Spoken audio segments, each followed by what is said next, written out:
نور ہے۔ اگر وہ دل گنہگار ہے، گناہ ظلمت اور تاریکی ہے، تاریکی کے اندر روشنی نہیں جلا کرتی۔ جب روشنی آتی اندھیرا ختم ہوتا ہے۔ اندھیرے کے رہتے ہوئے کبھی روشنی اس میں پنپ نہیں سکتی۔ اللہ تبارک تعالیٰ کا کلام صرف اور صرف ایسے دلوں میں سماتا ہے جس دل کے اندر اللہ تبارک تعالیٰ کی طرف سے پاکیزگی آتی ہے، اللہ کی طرف سے نور آتا ہے، اس کا دل منور ہوتا ہے، جب جا کر کے اللہ کا کلام اس کو نصیب ہوتا ہے۔ حضرت اقدس مجدد ملت حضرت تھانوی رحمت اللہ علیہ نے قرآن کریم کی آیت اِنَّا سَنُلْقِي عَلَيْكَ قَوْلًا ثَقِيلًا، حضرت اقدس تھانوی رحمت اللہ علیہ کہتے ہیں قرآن کریم ایک نور ہے، اور وہ نور ایسا ہے جو نور بھاری نور ہے۔ ہر ایک کو یہ نصیب نہیں ہوا کرتا، ایسے لوگوں کو نصیب ہوتا ہے جس کا دل اللہ تبارک تعالیٰ منور کیا کرتا ہے۔ قرآن کریم منور دل کو نصیب ہوتا ہے۔ میرے بھائیوں، نگلا رائن کے لوگوں، غور سے سنو، قرآن کریم جب کسی سینوں میں آتا ہے، اللہ تبارک و تعالیٰ اس دل کو پاکیزہ بناتا ہے، اس کے دل کو منور کرتا ہے۔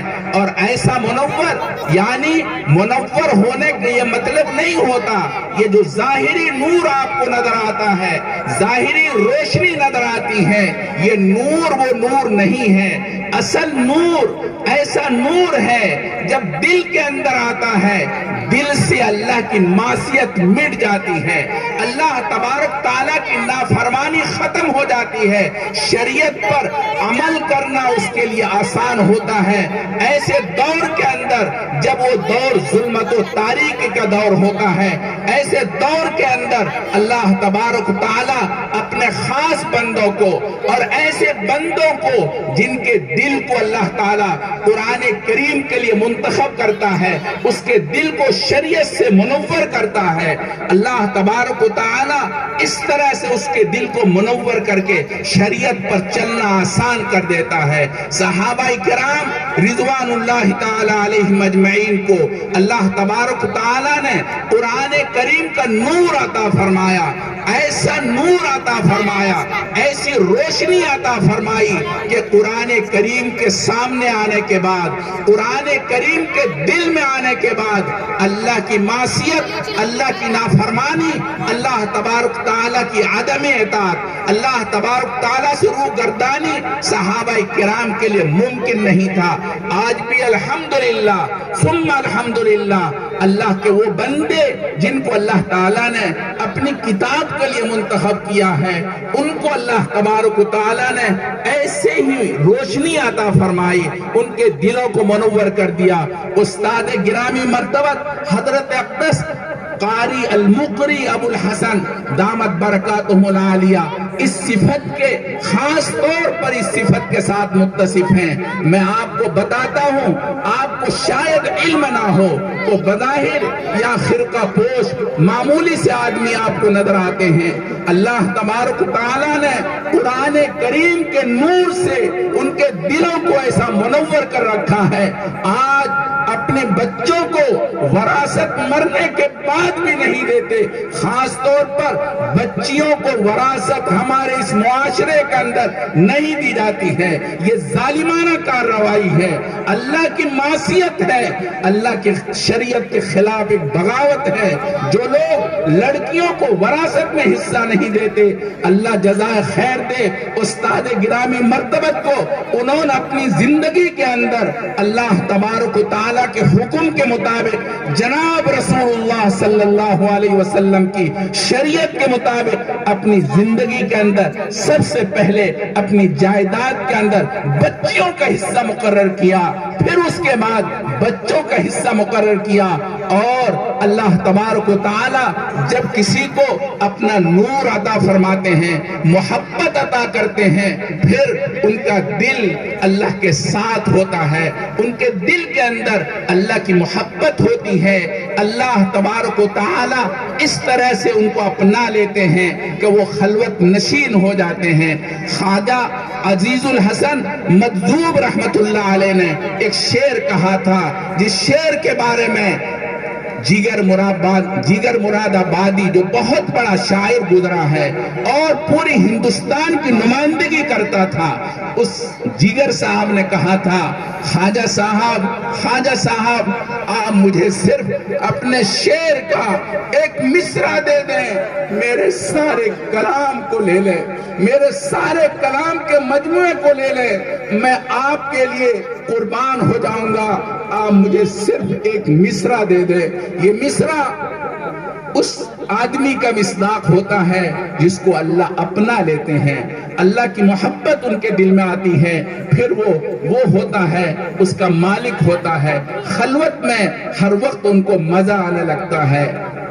خواجہ صاحب نے یہ کہا تھا، حضرت اقدس تھانوی رحمت اللہ علیہ نے فرمایا، خواجہ صاحب کا یہ شعر اتنا قیمتی ہے، اگر میرے پاس 1,00,000 روپے ہوتے تو میں خواجہ صاحب کو 1,00,000 روپے شعر پر دیتا، ایک مصرے پر۔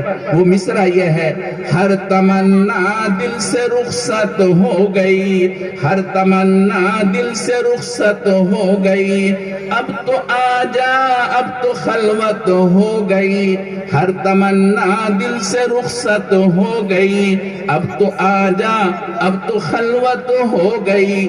اللہ کے بندوں کو جب اللہ کی محبت دل میں سماتی ہے، پھر اس کو تنہائیوں میں مزہ آنے لگتا ہے اور ساری دنیا ان کے دل سے نکل چکی ہوتی ہے۔ الحمدللہ ہمارے استاد گرامی مرتبت حضرت اقدس قاری ابو الحسن صاحب دامت برکاتہم العالیہ اسی طرح کے مصداق ہیں۔ حضرت اب خلوت نشینی کو محبوب بنائے ہوئے بظاہر آپ کے سامنے نظر آتے ہیں، مگر ان کا دل ہر وقت اللہ اللہ کہہ رہا ہوتا ہے۔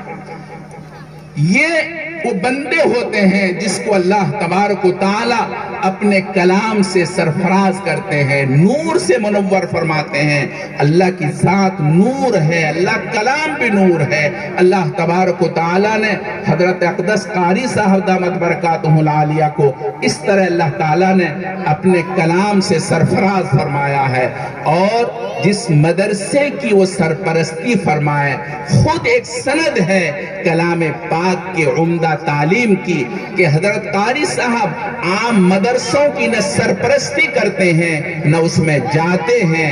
اس مدرسے کی سرپرستی شروع سے حضرت قاری صاحب دامت برکاتہم العالیہ فرما رہے ہیں۔ ان کا حکم یہ ہے کہ ٹائم زیادہ نہیں ہے، اپنی بات کو مختصر کرنا، بات کہنے کی یا بہت کچھ ہے لیکن وقت نہیں ہے، وقت اجازت نہیں دیتا، اس لیے میں اپنی بات کو ختم کرنے جا رہا ہوں۔ میں عرض یہ کر رہا تھا، کلام پاک اللہ کی مہربانی سے ملتا ہے، اللہ کے کرم سے ملتا ہے، اللہ کے فضل سے نصیب ہوتا ہے۔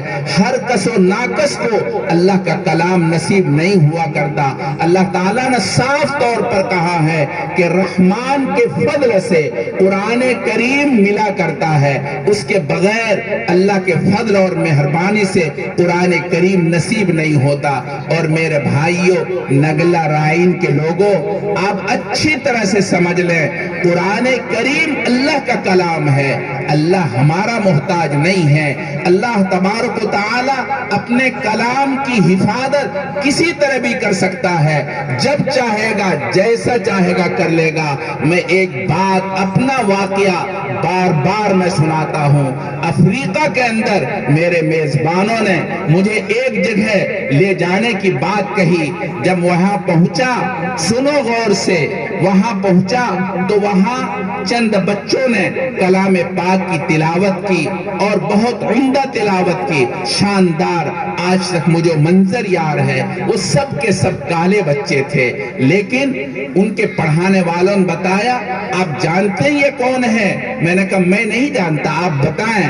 تو اس پر انہوں نے بتایا، ان بچوں میں وہ 70 بچے تھے، ان میں سے ایک بھی مسلمان نہیں تھا دوستو، سارے کے سارے وہ عیسائی بچے تھے، 70 بچے، ان میں سے سب 11 سال کے نیچے کے بچے تھے، کچھ حافظ قرآن بن چکے تھے اور کچھ بننے والے تھے۔ میں نے کہا ان کو پڑھا کے کیا ملے گا؟ وہ مولوی صاحب رونے لگے، کہنے لگے وہ دارالعلوم دیوبند ایک فاضل تھا جو دارالعلوم سے فضیلت کے بعد افریقہ پہنچ چکا تھا، وہ کہتے میں یہاں آنے کے بعد رات میں روتا تھا اللہ کے سامنے کہ میں ایسی جگہ آ گیا ہوں، یہاں آدم ذات تو ہے، انسان ہے، مگر اس بیابان جنگل کے اندر اے اللہ تیرا کوئی ماننے والا نہیں ہے، تو قیامت کے دن مجھ سے سوال کرے گا کہ میں نے تمہیں قرآن عطا کیا تھا، اس کی کیا خدمت کی ہے، تو اللہ میں کیا جواب دوں گا؟ آپ میرے لیے سبیل پیدا کر دیں۔ کہتے میرے دل میں اللہ نے ڈالا عیسائی بستیوں میں جاؤ اور جانے کے بعد ان کے بچوں کو قرآن پڑھاؤ۔ چنانچہ میں گیا اور جا کر کے ان سے کہا کہ اپنے بچے دے دو، میں پڑھاؤں گا۔ میں نے یہ نہیں بتایا کیا پڑھانا ہے، انہوں نے اپنے بچے ہمارے حوالے کر دیے، ہم نے پڑھانا شروع کیا۔ یہ وہی بچے ہیں جو آج حافظ قرآن بھی ہیں، حفظ کر رہے ہیں اور ناظرہ پڑھ رہے ہیں۔ میں نے پھر پوچھا بھئی پڑھا کے کیا ہوگا آپ کو؟ انہوں نے پھر رونا، دھاڑے مار کے رونا شروع کیا اور کہا آپ یہ مجھ سے پوچھتے ہیں کیا ہوگا؟ میں یہ کہتا ہوں میں نے اپنی طرف سے یہ کام نہیں کیا ہے، یہ اللہ تعالیٰ کے فیصلے سے ہے۔ انشاءاللہ مجھے اللہ کی ذات سے امید ہے یہ بچے بڑے ہونے کے بعد، بالغ ہونے کے بعد دامن اسلام میں آ جائیں گے اور ان کے والدین میرے پاس اسلام قبول کر کے اسلام میں داخل ہو چکے ہیں۔ اس لیے میرے بھائیوں، یہ علماء حضرت مولانا عزیز مکرم مولانا قاری بلال صاحب یہ آپ کو ایک اچھی راہ پر لے چلنے کی پوری کوشش اور جد و جہد کر رہے ہیں، اور ان کے رفقا، ان کے اساتذہ قاری شہزاد صاحب اور دیگر اساتذہ ہیں، وہ سب کے سب آپ کے لیے ایک ذریعے نجات اور ایک اچھی راہ پر لے جانے کے لیے سبب بن رہے ہیں۔ آپ ان علماء کی قدر کیجئے اور اس مدرسے کی قدر کیجئے۔ اللہ تعالیٰ نے آپ کو یہ علماء عطا فرمائے ہیں، آپ جتنی قدر کریں گے اللہ تبارک تعالیٰ اسی طرح سے آپ کو ترقی کی راہ پر اللہ تعالیٰ گامزن کریں گے۔ اگر مدرسہ آپ کا ویران ہو گیا، آپ یقین مانو دوستو اللہ ہمارا محتاج نہیں ہے، اللہ کی ذات بہت بے نیاز ہے اور بہت زیادہ بے نیاز ہے۔ وہ جب چاہے گا، جس وقت چاہے گا وہ اپنے کلام کی حفاظت کر لے گا اور جیسے چاہے گا کر لے گا۔ اس لیے دوستو ایک تو یاد رکھنا، معصیت سے بچیے۔ ایک بات میں یہ آپ لوگوں سے گزارش کے طور پر کر رہا ہوں، آج بددینی کا دور چل رہا ہے اور فتنے کا دور بن رہا ہے۔ ہمارے گھروں سے ہماری بچیاں غیروں کے پاس جا رہی ہیں اور اسلام کے دامن کو خیر بات کہہ رہی ہیں۔ اس وجہ سے آپ سب سے میری گزارش ہے، روزانہ کم سے کم تنہائیوں میں بیٹھ کر ایک تسبیح اللہ کی روز ضرور پڑھا کریں۔ لا الہ الا اللہ کی ایک تسبیح روزانہ صبح و شام محبت کی زبان سے کمرے میں بیٹھ کر لا الہ الا اللہ پڑھ لیا کریں۔ اگر ممکن ہو سکے اپنے گھر کے اندر بیٹھ کر دوستو اپنے بچوں اور اپنے گھر والوں کے ساتھ بیٹھ کر لا الہ الا اللہ کی تسبیح پڑھیں۔ اگر آپ نے دل سے یہ تسبیح پڑھی ہے، میری گارنٹی ہے اللہ تعالیٰ آپ کو ایمان سے کبھی محروم نہیں کرے گا، ایمان آپ کے دامن میں رہے گا۔